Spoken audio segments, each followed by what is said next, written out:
আমি মনে করি যে বাকিটুকু আলোচনা এর মধ্যে আমাদের করবেন। জি হ্যাঁ, আমরা মনে করতেছি একটা ভালো রেজাল্ট পাবেন। বলতেছিলাম যে আমাদের 300 আসন নিয়েই আলোচনা হয়েছে এবং ইসলামী আন্দোলন সহই আলোচনা হয়েছে।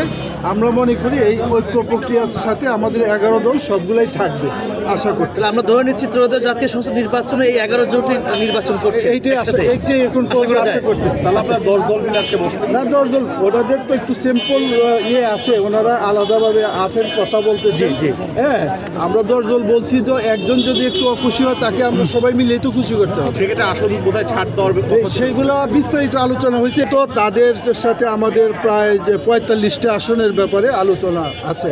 ওনাদের চাওয়া তো সব দলেরই, শুনেন, এটা কোনো দলেরই চাওয়া পাওয়াটা ঠিকভাবে দেওয়া যাচ্ছে না, কারণ প্রত্যেক দলেরই যে চাহিদা আসন মাত্র 300, সেই চাহিদাকে পূরণ করা যাচ্ছে না। সুতরাং এটা মনে করতে হবে আমাদের ঐক্যের স্বার্থে প্রত্যেকের নিজের চাহিদাকে কিছুটা কুরবানি দিতে হবে।